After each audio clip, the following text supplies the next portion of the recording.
Las 7:44 conversamos desde Estados Unidos con el profesor de la Universidad de Maryland y de la Universidad Católica, Sergio Ursúa, destacadísimo economista con quien hemos comentado durante toda esta campaña el devenir de la política estadounidense. Sergio, ¿cómo está? Muy buenos días.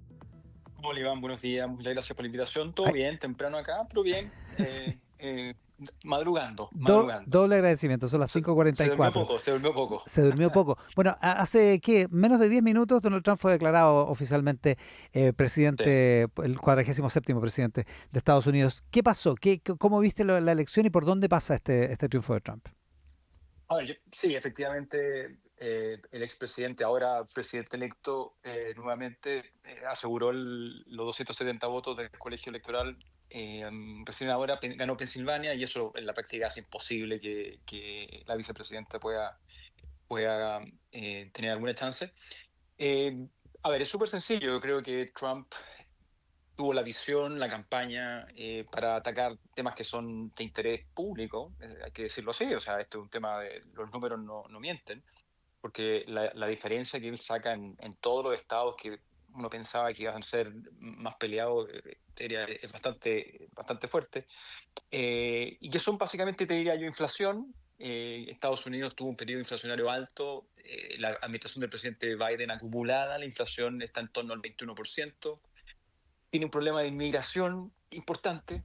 Y eso el presidente electo lo utilizó en sus campañas en todos sus actos una y otra vez. Y la verdad hay que decirlo también, creo que el Partido Demócrata tiene que hacer un mea culpa en cuanto a que sí, bien era muy difícil lo que tenía que hacer la vicepresidenta Harris, pero el relato que utilizaron no funcionó. Y así es como Trump gana en segmentos que son inesperados. Jóvenes hombres, pues tú, que salieron a votar. Y ahí podemos entrar en el detalle de qué fue lo que ocurrió, pero votaron mayoritariamente por Trump. Latinos. La vicepresidenta tuvo un performance peor que el que había tenido Biden y Hillary Clinton en su momento en ese segmento. Y son grupos que están viendo que para quienes yo creo que el tema económico es relevante. O sea, La inflación le pega a los jóvenes que están menos protegidos contra ese impuesto. La inmigración afecta las posibilidades del mercado laboral en la medida en que sea descontrolada. Y fíjate que yo creo que al final del día lo que ocurrió ayer es que la economía le dio un triunfo al presidente Trump, y con un con el presidente Biden, que además le hacía difícil el relato a la vicepresidenta. El presidente Biden no tiene altos niveles de aprobación, y por lo tanto el mensaje probablemente ha sido un poquito contra esta élite intelectual, si tú quieres, un poquito de izquierda, que ha dominado parte de lo que es el relato demócrata. Y con todos los riesgos que significa para la democracia, en principio, tener un Senado y la Casa Blanca con el mismo color, porque le da posibilidad de hacer muchas cosas, ¿no es cierto? Un poquito caen los balances de poderes. Creo que es bastante evidente que pudo leer, desde el punto de vista, insisto, económico, la elección fue presidente Trump, y me da la impresión que los números reflejan precisamente eso. No, el relato de orden y progreso, si tú quieres, para mm. ponerlo así, le hace mucho sentido al latino. Y el latino, yo creo que le dio y jóvenes, y los jóvenes, y los hombres jóvenes, le dan la ventaja a Trump, así de simple. O sea, el relato de la libertad, por decirlo así, de Kamala Harris, de los derechos reproductivos, en fin, todo eso hizo menos sentido que el asunto de la Eso inflación. funcionó, ¿Mm? eso funcionó, Iván, ¿ah? Ya. Eso funcionó, ¿ah? Eso funcionó. O sea, yo creo que hubo, sin duda, el tema de los derechos reproductivos, y tú lo ves en muchos estados donde se puso en la papeleta las reformas constitucionales a los estados, fueron aprobadas. De hecho, en Florida, donde Trump tiene una ventaja gigantesca, casi se pasa. A 57 o 43 necesitan 60% para incorporar a la Constitución el derecho al aborto. Mm. Pero eso no fue suficiente. No fue suficiente. Es así de simple. Ahora, es curioso el tema económico porque la inflación, bueno, la inflación es probablemente la manera más directa que tenemos de ver el efecto de la economía en las personas, digamos, o en cada uno de nosotros. Pero por otra parte, hay una inflación que va a la baja y en una economía que está rutilante en términos de crecimiento, digamos. Así Es curioso es. que el gobierno pierda la reelección en un ambiente económico así, ¿no? Sí, mira, a ver, sí, por eso te decía la inflación acumulada bajo la administración del presidente Biden, más que simplemente lo que ocurrió durante el último año, porque que la inflación sea un 2% no quiere decir que los precios cayeron. Quiere decir que la inflación en los Claro, últimos 12 meses ha sido menor de lo que era antes, pero el precio sigue subiendo un 2%. Entonces, acumulado en los últimos 4 años, y quizás sería injusto atribuirle esto solamente a la administración del presidente Biden, pero lo cierto es que la inflación bajo Biden ha sido un 21% agregada. Y se claro. siente, se siente en los supermercados, se siente. En el Y litro de eso entonces, benzina, claro. exactamente. Entonces tú ves en Nevada, por ejemplo, que está hoy día, todavía está, digamos, contándose los votos, los niveles, el precio de la gasolina es el más alto en los Estados Unidos. Y tú dices, bueno, ese tipo de cosas va todavía. Y eso va a afectar al, por supuesto, que tiene que tener un impacto, sobre todo aquellos que tienen más restricciones presupuestarias, que como son los jóvenes, los latinos, una comunidad latina muy importante. Y Trump logró, o sea, de nuevo, yo creo que sería muy equivocado por el Partido Demócrata no hacer un mea culpa respecto del relato. Del relato. Y esto es un mensaje para me parece que para toda la izquierda en general en el mundo. Ahora, Eh, no hay que había, ser más aterrizado, digamos. mm, ¿Qué claro, te puedo decir? O más sea, conectados, por decirlo así. así es, más conectado, más aterrizado en los temas que parecen que son, digamos, los que la gente le preocupa.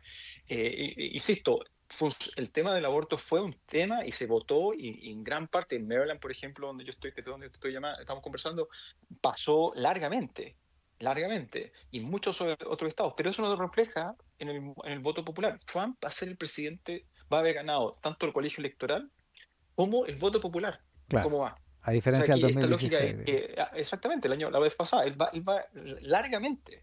O sea, si tú miras Texas, si tú miras Florida, si tú miras, digamos, Illinois, tú ves, sin duda, lo que está hoy día todavía contándose, Ohio, la diferencia de Trump es significativa. Eso lo iba a ganar sí o sí, pero la diferencia es significativa. O sea, Florida aumentó de 5 a 10 puntos el margen Claro. contra el Partido Republicano. Y eso te dice algo, ¿viste? O Mm. sea, eso es, sin ninguna duda, un mensaje para el Partido Demócrata, que va a tener que reinventarse. Por suerte tiene grandes liderazgos, jóvenes, y por lo tanto esto va a ser un llamado a la renovación.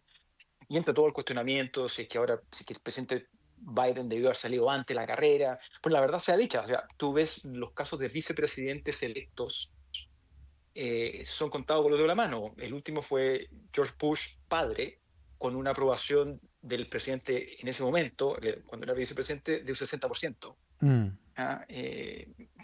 Para adelante, incluso Al Gore, con una administración Clinton, con unos porcentajes de aprobación, no el presidente, sino que la administración muy positiva, no fue presidente de los Estados Unidos. No lo No fue logró, presidente de los Estados digamos. Unidos. Ahora, No lo ya, logró. entonces tienes una candidata que es vicepresidenta, que ya con pocas chances como históricas, por decirlo así, mujer, afroamericana y asiática.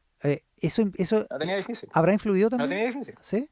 La tenía difícil, sí. O sea, que perspectiva, la encuesta me parece que no, en este sentido no se equivocaron. Era muy difícil. Lo que va a ocurrir hoy día es que va a haber un relato respecto del el gran resultado que tuvo en ese contexto, ¿cierto? La vicepresidenta Harris, yo creo que es cierto.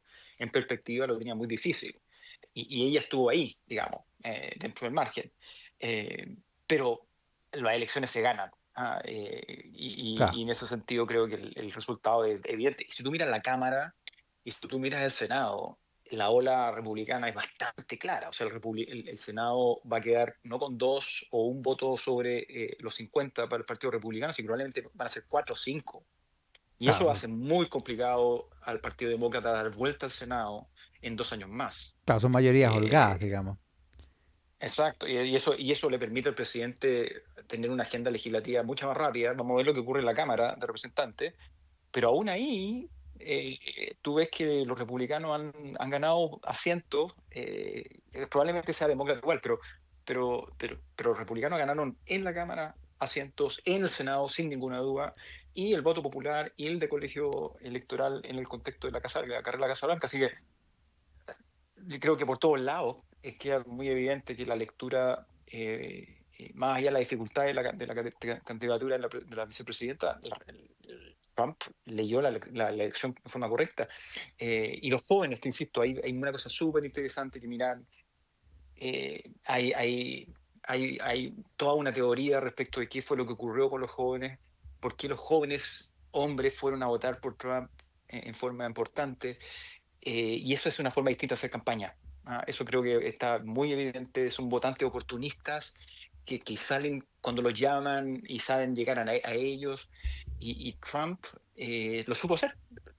Y ahí está la lección, creo que perfecto también de las elecciones en el resto del mundo. El cambio en la función de producción de estos resultados electorales es súper interesante, hay que mirarlo.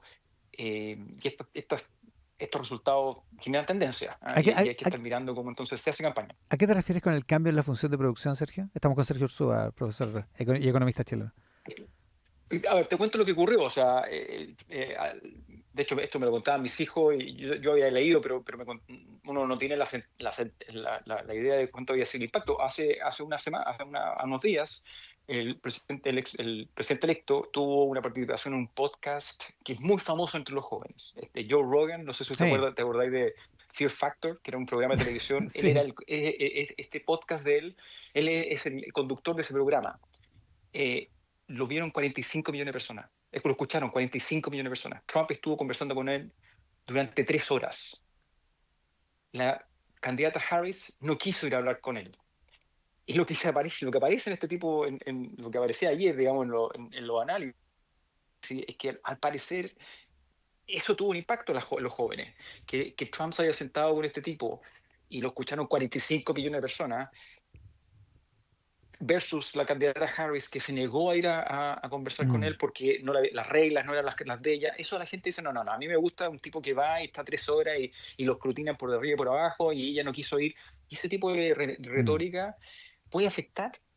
O sea, uno eso no lo tiene como internalizado, pero cuando tú tienes en este caso un influencer que tiene un podcast que lo escucha 45 millones de personas a 10 días, y el día anterior el producto de esta diferencia, que Trump fue y se sentó con él, y Kamala le dijo que no, Harris dice que no, eh, eh, entonces el endorsement de él es a Trump, te puede hacer diferencia.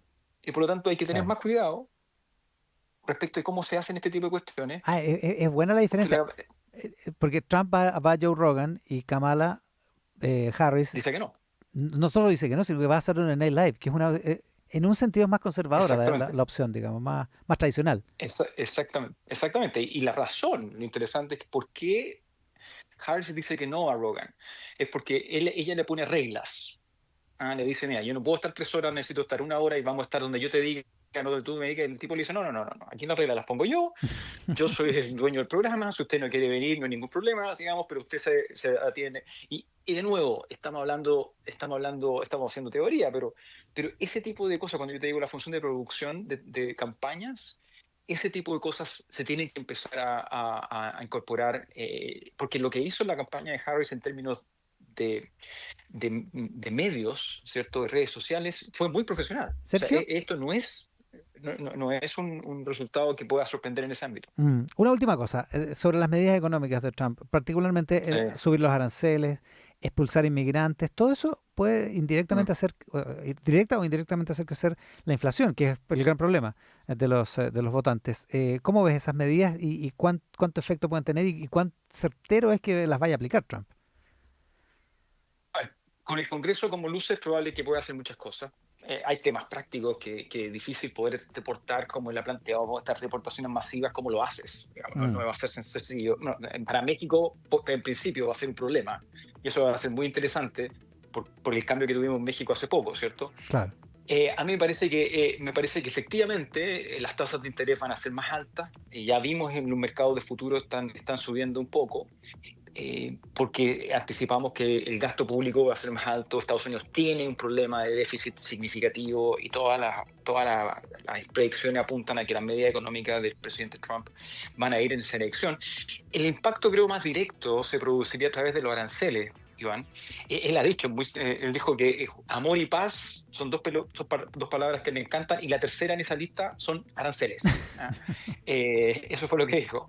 Y él piensa, incluso ha planteado financiar parte del déficit con aranceles. Aquí hay un país, por supuesto, que va a recibir ese cariño, que va a ser China.